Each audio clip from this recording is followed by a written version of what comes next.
Andre Braugher is the Emmy award-winning actor who's just been nominated for supporting actor in a comedy series for his role as Raymond Holt in Brooklyn NineNine. I'm at Noble Gold Derby, here to ask you, Andre, this season on the show, Andy Samberg's character said that your character was no longer the joyless robot he once was. When do you think Raymond stopped being the joyless robot? Which episode over the last 7 seasons? He said, yeah, which episode? Wow. It's kind of hard to remember. We've been at it for such a long time. I don't know. I would have to say my involvement with Madeline Wunsch has humanized me in a certain way. The arrival of Santiago and Peralta as a married couple and having a child or being pregnant has humanized me a certain way. I feel very grandfatherly in that way.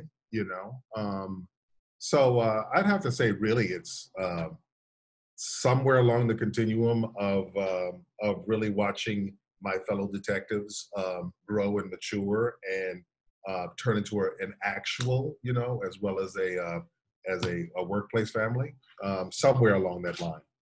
Yeah. You mentioned the stuff with Munch. That sort of rivalry came to a conclusion this season. What was that like, wrapping that up and sort of putting a bow on that sort of story arc? Well, I mean, I loved every part of it. I mean, she,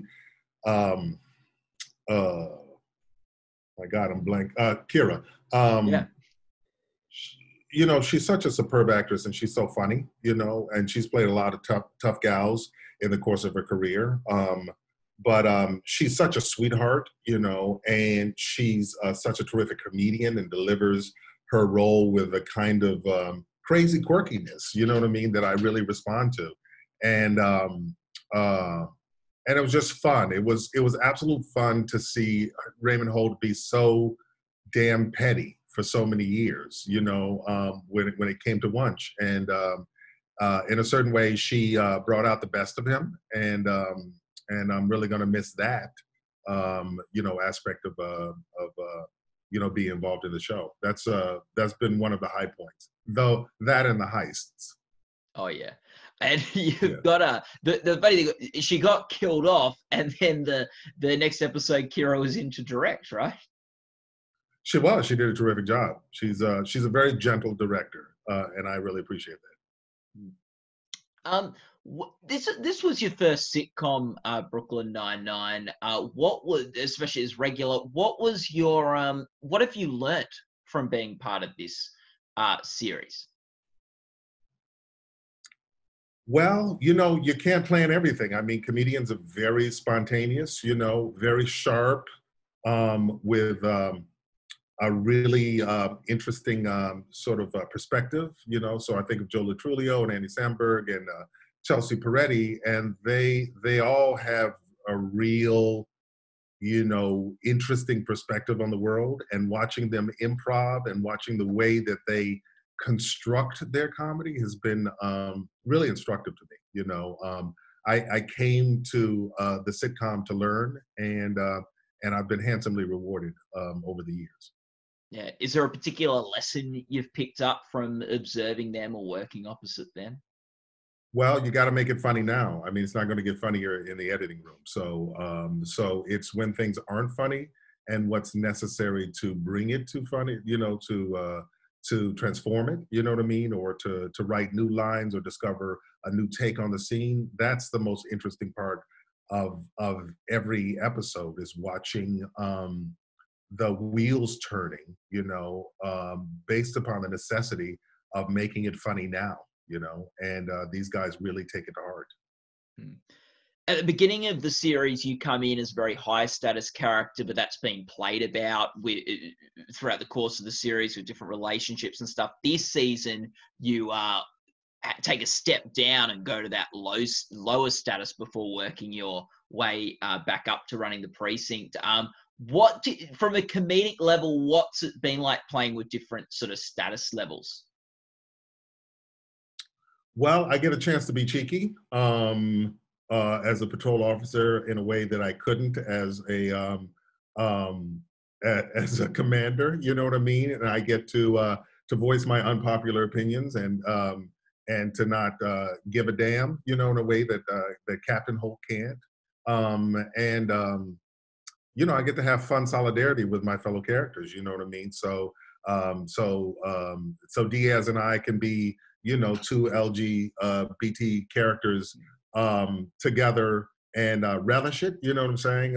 Informally, as opposed to having to keep it under wraps as a commander. So I thought it was liberating in a certain way. Mm.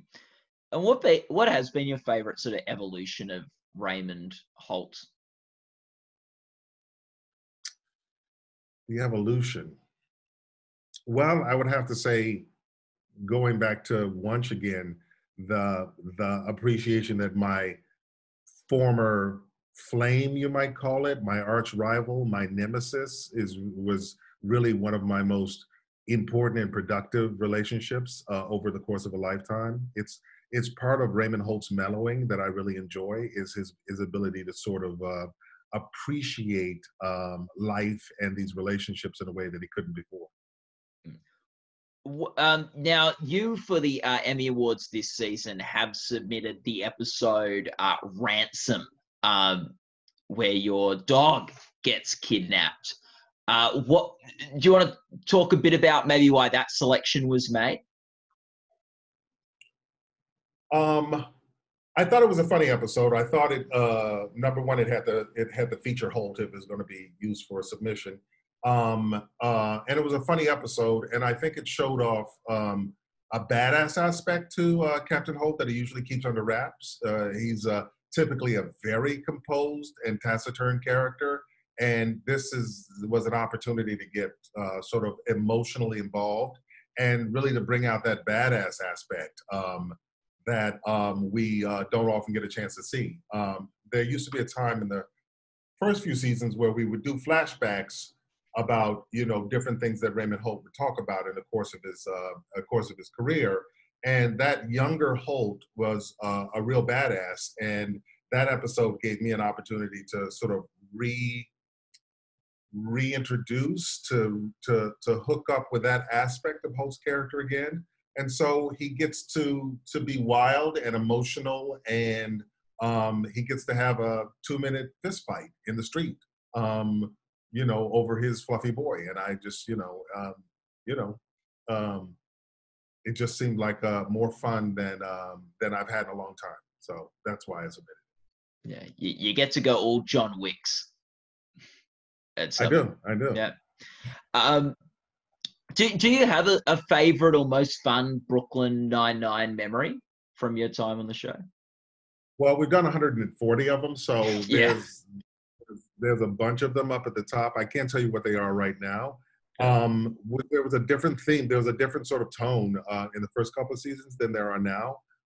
We've matured. The characters have grown in a way that allows us to do even wilder and crazier things than we did at the very beginning, because I think now the audience knows, understands, gets where we're coming from, feels our perspective.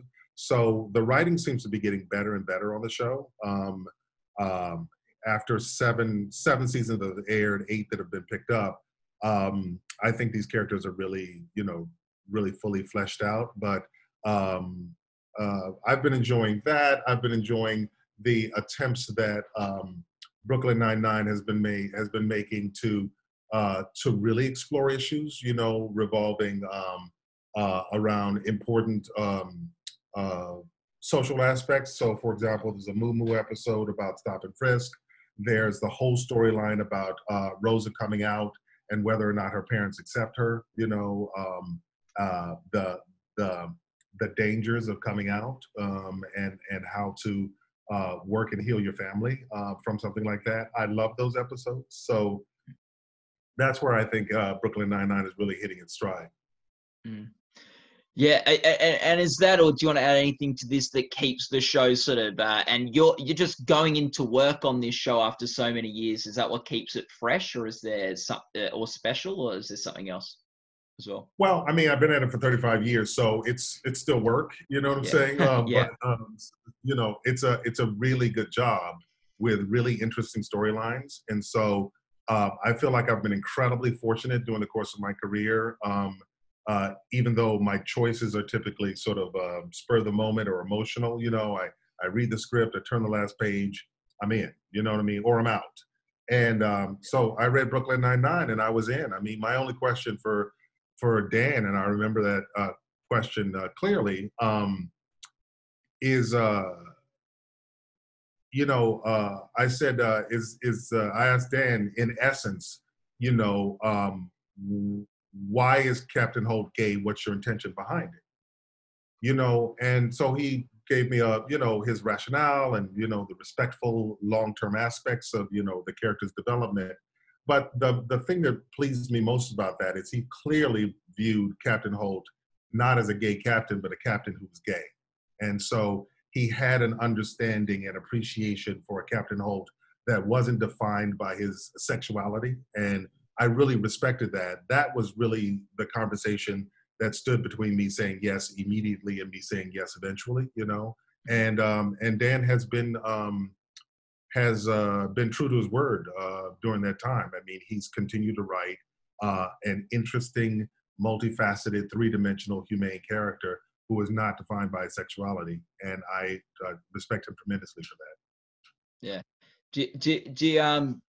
And this, Andre, is the longest job you've had in acting right now.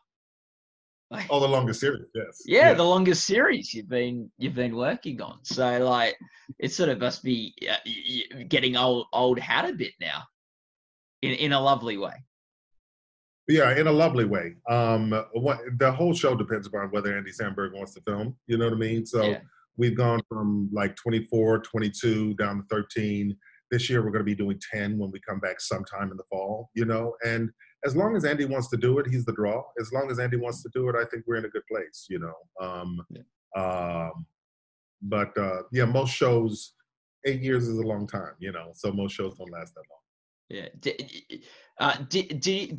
Is there something from the series or from your time there that you think's just really funny, or the line you've found the funniest on the show? You are challenging me in ways I never expected. Well, I as should have we're reviewed the episode. as we're Um, talking, if you think of anything, you can throw it in, Andre. Right? I definitely will. Yeah. Have you talking about Andy? You've seen Palm Springs? Oh no, I have not seen Palm Springs. I saw the advertisement for it. I'm happy for him because you know, he's an ambitious young man. You know what I'm saying, and very Yeah. very talented, and he's really pulling it together. You know what I mean? I congratulate him on that. I have yet to see it, but then again, you know, I'm always sort of slow, you know, off the mark when it comes to seeing things when they come out. But you know, an incredible talent, and you know, uh, in a certain way, we have to expect it. You know what I mean? That he's gonna produce and star in things that are more interesting and more varied than the stuff he used to do. Yeah. Well, speaking of ambition, Andre, you won your first Emmy Award back in, I think, 1998 for your role on Homicide, Life in the Street. And Mhm. Gold Derby, we're an awards website. We love covering the awards. And our boss, our chief, our fearless leader, wrote the book on the Emmys. And I thought it'd be fun to read you the paragraph of Emmy history that you are in for the year you won your first Emmy, Okay. This ought to Andre. be. Yeah, yeah. Um, and also overdue for Emmy recognition was star of Homicide: Life on the Street. Prior to the award cast, the AP wrote, "If Andre Braugher doesn't win, we're calling 911 to report a crime." Justice was served when the star, long a darling of TV critics, finally won after quitting his TV role as an attitude-heavy Baltimore police detective. Backstage, Braugher said of his belated kudos that it came late did not make it any less sweet. I plan to use it to prick the size of my ambition.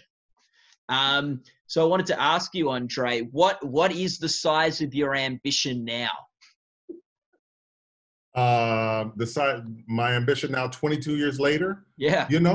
It's changed. I have to say, what can I say? I'm not as interested in being a movie star as I am in being a good husband and a father. So I've mellowed a little bit. I've had a really terrific career. I've got a chance to work with some fascinating people on material that I'm really proud of. So where my ambitions will take me next, I have no idea.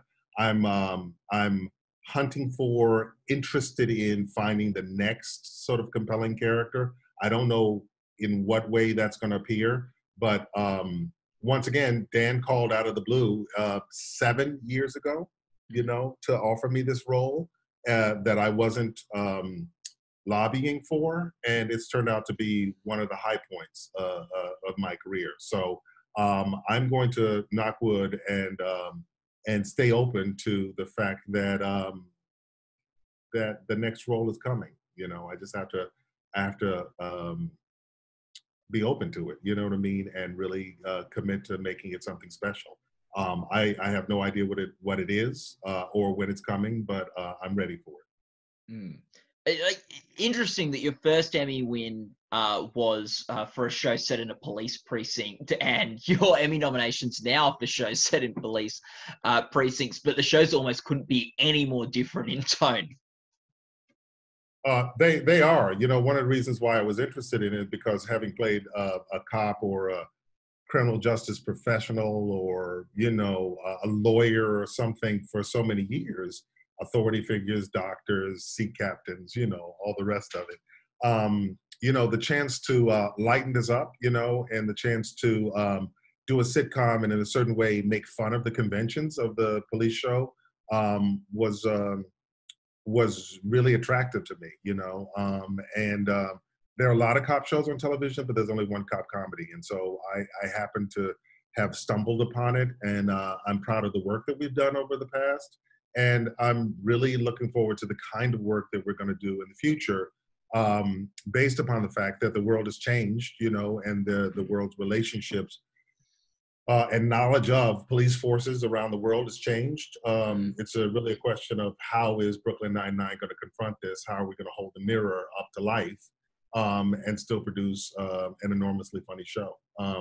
I don't have a formula for that, but I know that Dan Gore is a terrific writer and is thinking long and hard about this. And so I'm looking forward to the scripts that we're going to get and how we're going to challenge ourselves to tell a more truthful story. Andre, I wanted to finish up by asking this question. You work with so many talented people on Brooklyn Nine-Nine. Who, in your opinion, is the most amazing human / genius? Stephanie Beatrice. There you go. There you go. Didn't even need to think about it. She's amazing. Yeah. Fantastic. That obviously a bit of a reference, my question, to the heist episodes. Do you have a favorite heist? The one I won. So I would have to say, yeah, that's my favorite heist. So the heist in which I proved that Raymond Holt is an amazing detective / human. So that's my favorite. Oh, fantastic. Yeah. And do you look forward to those every year? I do, every year. Yeah, it's good. I've interviewed Dan a couple of times. I haven't interviewed him a couple of seasons, but he was always going, "Oh, should we do one this year? Should we can we do another one?" Like, yeah, we can. Yeah. I was like, definitely, you should definitely do another one. Andre, thank you so much for talking with us today. All the best for the Emmy Awards. All the best for when Brooklyn Nine-Nine comes back as well. And all the best of luck also to Raymond Holt for the next heist. Hopefully he can get another win in the bag. And those watching... I was going to just say also, those watching this interview can go to goldderby.com to make your own awards predictions.